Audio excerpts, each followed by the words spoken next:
जब आपने अपना कॉन्ट्रैक्टर हायर किया तो सबसे पहले उससे मिलते ही बहुत अच्छा लगा, आपकी वाइब मैच हुई, आप लोगों के आइडियाज़ सेम थे and you thought he was a great guy और अ ग्रेट गैल फॉर योर जॉब. बट हो सकता है समय के साथ वो रिलेशनशिप थोड़ा डायनामिक्स चेंज हो गया हो. Then how do you spot these issues while you are working with him? ऐसे कौन से रेड फ्लैग्स हैं that you need to identify in order to replace और फायर योर कॉन्ट्रैक्टर? और शुरुआत में ही जब आप सिलेक्शन कर रहे हैं अपने कॉन्ट्रैक्टर की, तो ऐसी कौन सी बातें हैं जो आप शुरुआत में अगर आइडेंटिफाई कर लें तो ये सारा पेन पॉइंट अवॉइड हो सकता है. This is what we are talking about in this episode and these are the 10 red flags that you need to identify in order to fire your contractor then and there and replace him or her with a new one. Welcome to The Code. Construction, Design and Engineering. This is India's #1 construction podcast. Contractor के स्वभाव को जान लेना बहुत ज़रूरी है काम शुरू होने से पहले, और इसकी 3 वजहें हैं. पहली वजह यह है कि जब आप काम शुरू करते हैं तो आप ज़रूरत से ज़्यादा पैसा उसको ना दे दें for incompetent shoddy work. Second is the stage of the work. पता चले कि आप काम के एक काफ़ी डेप्थ में जा चुके हैं and you are already now tied up with that contractor for such things which are coming in the future. ऐसे बहुत सारे एलिमेंट्स होते हैं जो आपके घर में लगेंगे और आने वाले समय के अंदर अब आपको उसकी ज़रूरत बन जाती है and it becomes tough for you to replace him or her. तो एक सिचुएशन ये भी होती है. तीसरी है आपकी mental peace. If it is something that's affecting your mental peace, giving you unnecessary stress in this beautiful process of building your own home or renovating your own home, then it doesn't seem like worth it. तो उस mental stress के stage तक नहीं जाना है.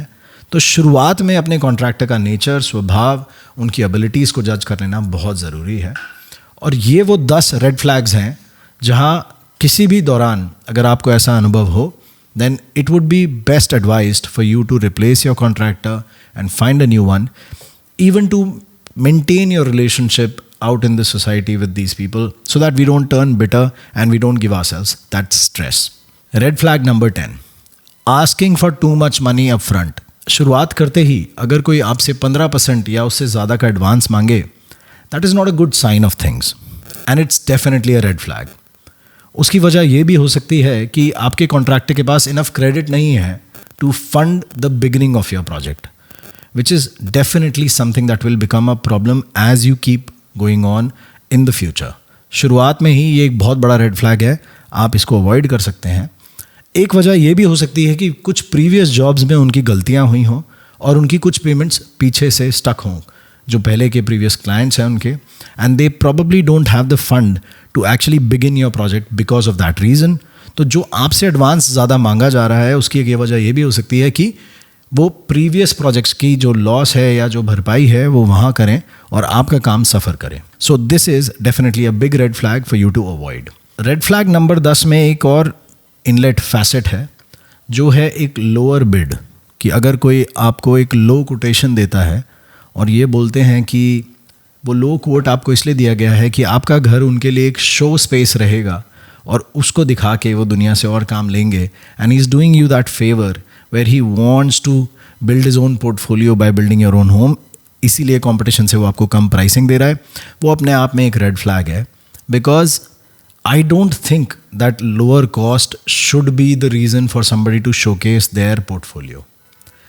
And almost always a lower bid is usually a complete synonym for poor and shoddy work.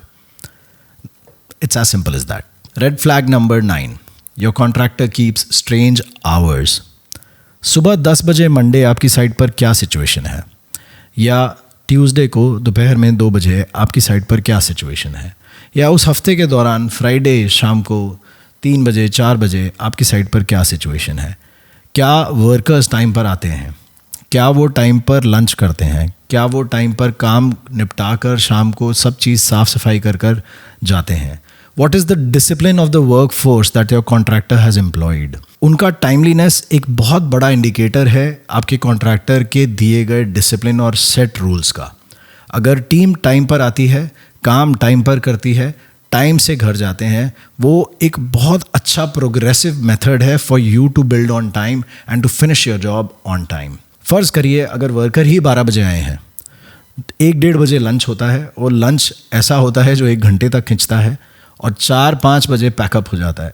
What is the kind of progress that you are expecting at your house? Secondly, if you find your contractor absent on site, then it is your job to ask your contractor where he or she is at.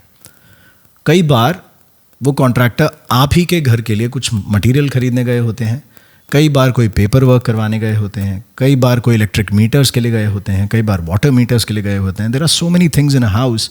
हो सकता है कि वो absent इसलिए भी हों कि वहाँ कोई काम आप ही के काम के लिए हो रहा हो, and these things take time to which will take them off site on a regular basis. हो सकता है वो कुछ ऐसे काम में इन्वॉल्व हों जो आपके घर से रिलेटेड हो, और ऐसे कई रेगुलर काम होते हैं जिनके लिए उनको साइट से जाना पड़ता है. तो just to avoid that misunderstanding also, it is better to ask कि आप कहाँ हैं and what are you doing. कई बार जिसको आप लेजीनेस समझ लेते हैं या इनडिसिप्लिन समझ लेते हैं, it is probably something else. So it's better to have that effective communication with your contractor. Red flag number 8, use of drugs and alcohol on your site. अगर इस तरीके का कोई भी बिहेवियर आपको दिखता है उनके वर्कर्स में, उनकी वर्कफोर्स में, उनके सब कॉन्ट्रैक्टर्स में, on your site during work hours, I think it is a huge red flag. I do not think that you should permit such things on your site, because primarily होता यह है कि safety is a very big factor.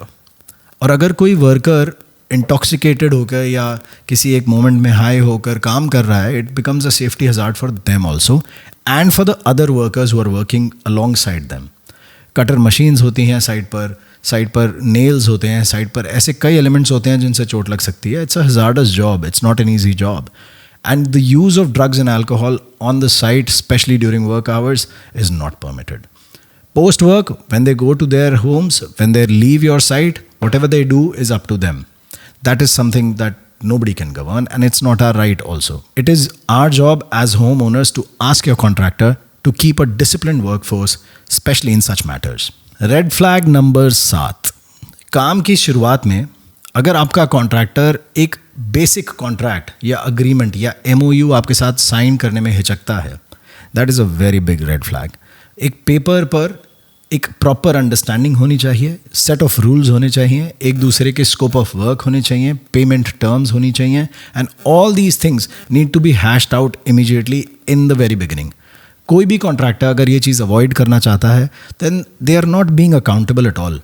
वो एक clear tell sign है कि आपका contractor शायद जिम्मेदारी लेने से कतरता है. Setting clear norms and defining each others responsibility at the very beginning and understanding कि किसकी क्या जिम्मेदारी है on a paper is very important. And if a contractor is avoiding those things या उस चीज़ को वो करने से कतराता है, then it is definitely a tell sign that he is not a responsible person और he wants to stay away from such things, क्योंकि आप कल वो कॉन्ट्रैक्ट दिखाकर उससे उसकी जिम्मेदारियों का एहसास करा सकते हैं. And you can actually make it a point to tell him कि बॉस देखो, this was the payment term, this was the scope of work, this was the timeline, this was the responsibility assign to you at the very beginning. ये शुरुआती orientation और शुरुआती agreement एक बहुत strong basis है for the two of you to maintain a solid relationship between that time line of that job जब वो काम चल रहा है. And it is for sure a very very healthy sort of a manner to actually sit down and discuss your individual requirements and your individual responsibilities. Red flag number 6, if your contractor has bad communication skills. और ये मैं सिर्फ भाषा की बात नहीं कर रहा कि वो अपने आप को एक्सप्रेस कैसे करते हैं. It is not just that. Communication एक क्लियर और इफेक्टिव मैनर में होना इसलिए ज़रूरी है कि एज होम ओनर आपको कंस्ट्रक्शन या डिज़ाइन या उस पूरे प्रोसेस की नॉलेज नहीं है. It is the job of the contractor that you're hiring to apprise you and to intimate you in the right possible manner, in the most clear and effective way, to tell you that this is good for you and this is bad for you and this is the process. हर चीज़ के लिए आपको educate करना उनकी एक जिम्मेदारी है. That is a part of their KRA, which is a key responsibility area for your contractor. Communication में एक फैसेट और आता है जहाँ आपका कॉन्ट्रैक्टर रीचेबल ही नहीं है. क्या कभी आपके साथ ऐसा हुआ है कि आपके कॉन्ट्रैक्टर ने आपके फ़ोन्स ना उठाए हों या आपके व्हाट्सएप्स या टेक्स्ट्स का जवाब ना दिया हो? That is a very big red flag. If somebody you've hired is not reachable to you, then what is their responsibility? Timely communication as well as effective communication between the two of you is something that will take the project in a very, very healthy direction, and it will help you build and renovate properly. अगर वो communication आपके contractor और आपके बीच में नहीं है, तो आप सीधी लाइन खींच सकते हैं जहां वो कम्युनिकेशन आपके कॉन्ट्रैक्टर और उसकी वर्कफोर्स में भी नहीं होगा. अगर वो कॉन्ट्रैक्टर आपके आइडियाज़ और अपने आइडियाज़ डिस्कस करे हुए डिज़ाइनर के साथ, आर्किटेक्ट के साथ, इंटीरियर डिज़ाइनर के साथ, जो भी आपने आइडियाज़ डिस्कस किए हैं, अगर अपनी वर्कफोर्स को कम्युनिकेट नहीं कर सकता है, that is another issue. Remember that the contractor is hired by you and it is his job or her job to actually speak to you and to report to you timely. That is a part of their KRA. Red flag number 5. The non-compliance of the contract that you guys signed. I understand कि मैंने पहले contract mention किया था, लेकिन वो एक different facet था contract का, जहां आपका contractor एक basic contract या agreement sign ही नहीं करना चाहता. लेकिन जब वो अग्रीमेंट साइन हो गया है और आप लोगों ने कुछ टर्म्स डिस्कस कर लिए हैं, कुछ मटेरियल्स डिस्कस कर लिए हैं, कुछ स्पेसिफिकेशंस डिस्कस कर लिए हैं, कुछ क्वालिटीज़ डिस्कस कर लिए हैं, तो अब उस कॉन्ट्रैक्ट को फॉलो करना to the letter is very very important. अगर आपका कॉन्ट्रैक्टर उसकी टर्म्स वायलेट करता है, रिमेंबर मटेरियल्स मार्केट में जो भी आपने क्वालिटी डिस्कस की है, there is an inferior possibility right there in the market always. आपको हमेशा एक इन्फीरियर प्रोडक्ट मिल जाएगा उस मटेरियल का. Is your contractor using that? Is he trying to cut corners? Is he trying to buy cheaper stuff where you agreed for a specific brand or make? क्या उस brand or make के कोई नकली brands या knock offs तो नहीं हैं जो वो यूज़ हो रहे हैं? All these things and all these basic quality checks need to be done, and it needs to be seen if your contractor is adhering with the contract that you guys signed first. अगर वो नहीं हो रहा है तो ये एक बहुत बड़ा रेड फ्लैग है and you should replace your contractor. इसीलिए important है आपका वो contract या शुरू का जो MOU आपने बनाया, और उस MOU के अंदर जितनी डिटेलिंग आप एक अच्छे डिज़ाइनर या आर्किटेक्ट या इंटीरियर डिज़ाइनर या किसी भी सिविल इंजीनियर के साथ बैठ के कर लेंगे based on the requirement, it is the best idea. आपको एक्सपीरियंस लोग एक बहुत अच्छा कॉन्ट्रैक्ट बनवा के दे सकते हैं which your contractor needs to stick to. और एक अच्छे कॉन्ट्रैक्ट की परिभाषा जो है वो बहुत सरल है. Everything that takes away your pain point.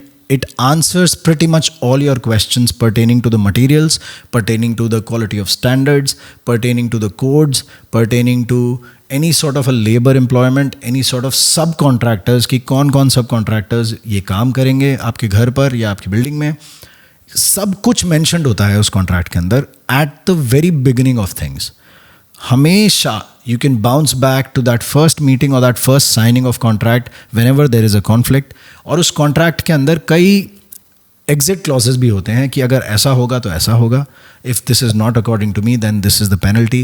If this is not according to standards, then this is what step we need to take. तो ऐसी बहुत सारी चीज़ें होती हैं उस contract के अंदर जो आप बार बार रेफ़र कर सकते हैं. रही बात maintaining या checking of quality, maintaining and checking the brands, आजकल इन्फॉर्मेशन बहुत अवेलेबल है आपके इमीडिएट डिस्पोजल पर. Switch on your phone, just go online, check the bag that's come to your site. For example अगर कोई एक स्पेसिफिक सीमेंट आपकी site पर आई है, एक स्पेसिफिक रीबार आपकी साइट पर आया है, या स्पेसिफिक वाटर प्रूफिंग ब्रांड आपके साइट पर आया है, और यही ब्रांड्स आपके कॉन्ट्रैक्ट में लिखे हैं या नहीं, बहुत सिंपल होता है इसको चेक करना. इनफैक्ट ये जो ब्रांड कंपनीज़ हैं, दे love to visit your site and they love to help you with technical services, जहाँ ये लोग अश्योर करेंगे कि मटेरियल ओरिजिनल क्वालिटी का है या नहीं.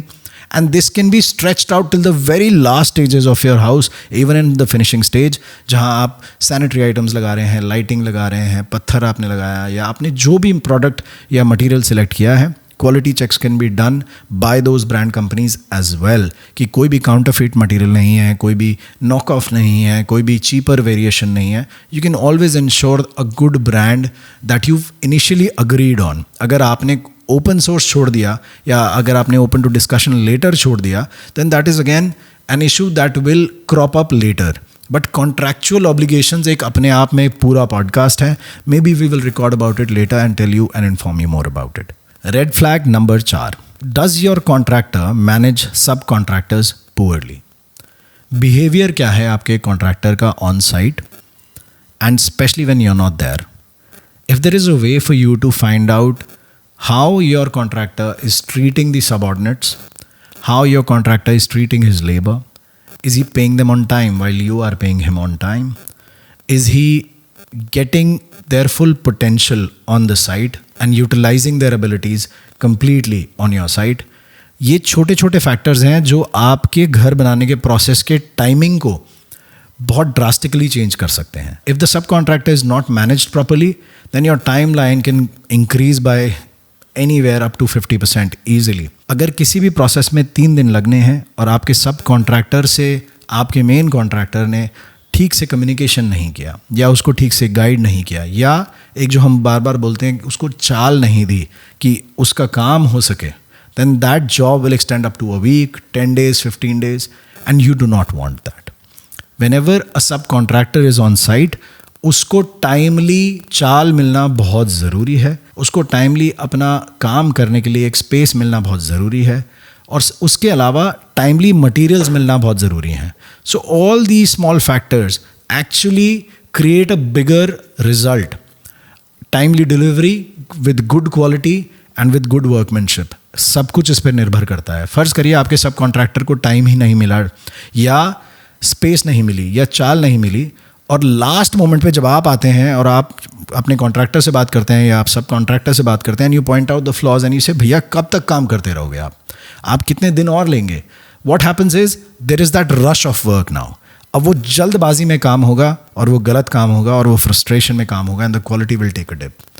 These basic issues become really big later on, especially towards the finishing side of things. जब आप अपना घर फिनिश करने जाते हैं, एक एक एलिमेंट ठीक से लगा होना चाहिए, because refurbishing, retouch-ups and everything, they are just cosmetic applications which are just designed to sort of give you that initial look. Eventually the wear and tear will happen और वो final product अच्छा नहीं निकल के आएगा. So you must look out for this red flag 100%. If this is the case, then I think you probably are better off with someone else. Red flag number 3, और ये बहुत ज़रूरी है, is your contractor stealing from you? Like I mentioned the use of drugs and alcohol on your site, stealing is also something that is a very very big red flag. कहीं ऐसा तो नहीं है कि आपके घर के लिए मंगाई गई टाइल्स कहीं और लग रही हों, कहीं आपके घर के लिए मंगाया हुआ सैनिटरी वेयर कहीं और यूज़ हो रहा हो. The material estimation and initially agreed upon terms कहीं वो वायलेट तो नहीं हो रही हैं. आपकी रिसोर्सेज कहीं और किसी और प्रोजेक्ट को फंड करने में तो काम नहीं आ रही हैं, या पता चले अपने ही घर के बाथरूम्स बन रहे हों.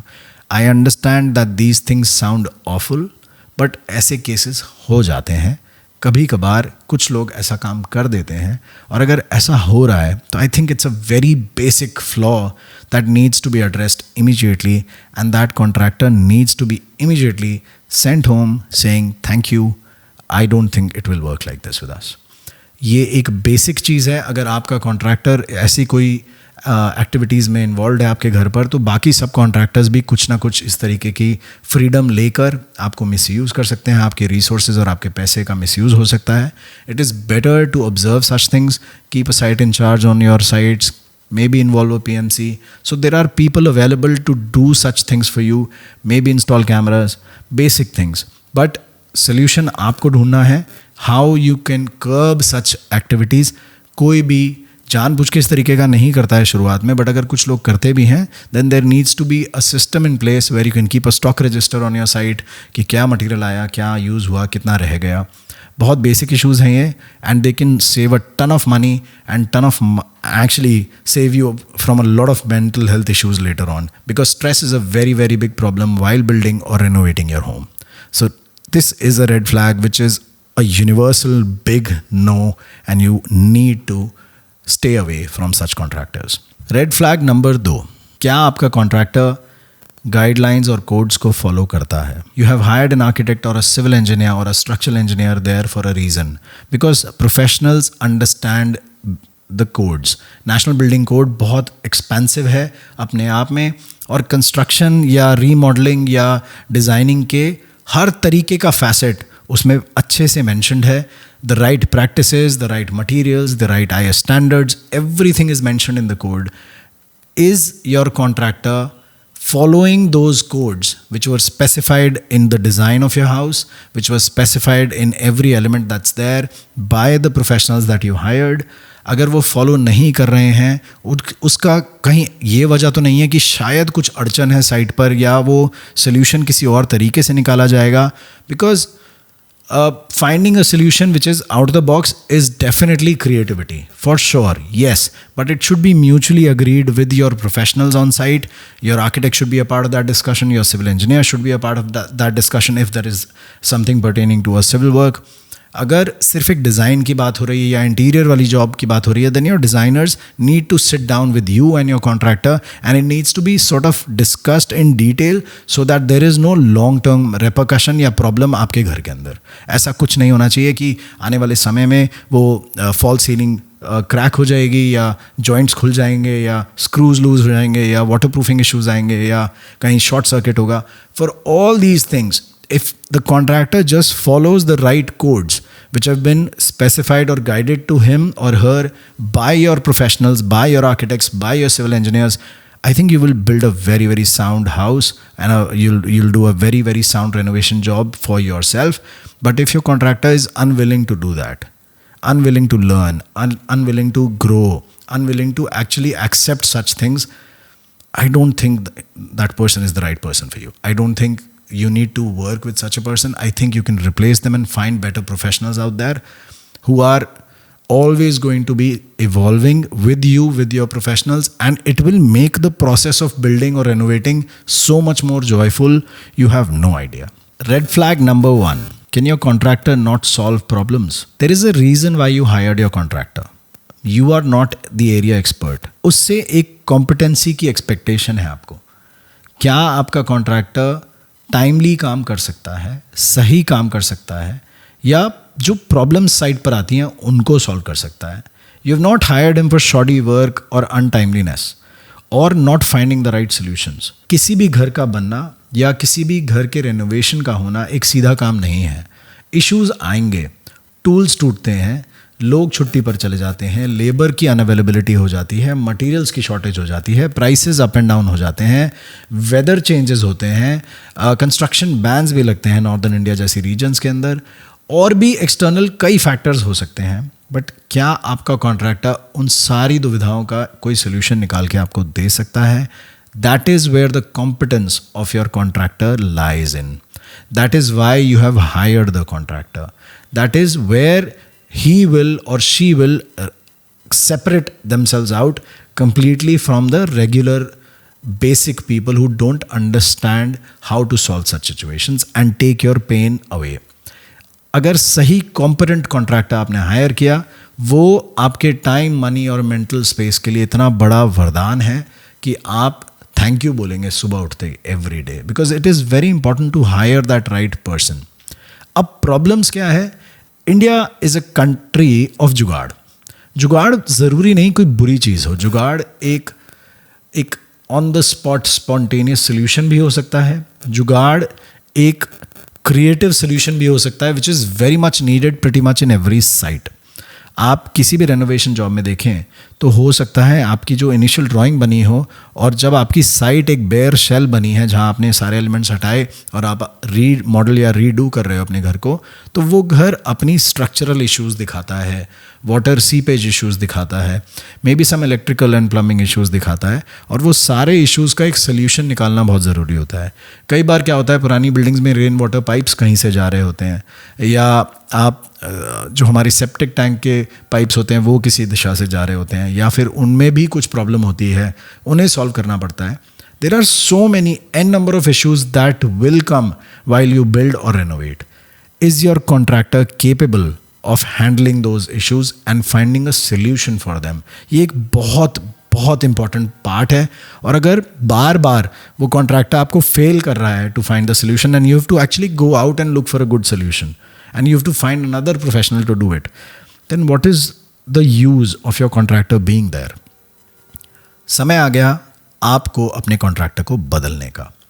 एक और टेल साइन होता है जहां हर चीज़ के सोल्यूशन का जवाब आपका कॉन्ट्रैक्टर आपसे मांगे। Remember, you are not hiring your contractor to ask you those questions and ask you for those solutions. You are not the core area expert here, and neither should you act like one.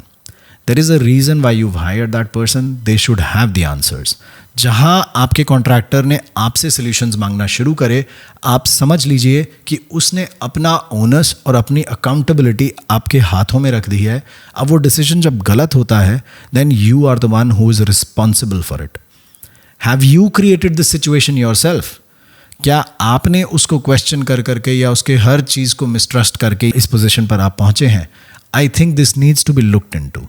अगर आपका contractor इस तरीके का behaviour exhibit करने लगा है, then it is a very big red flag and I think you should go for someone else now.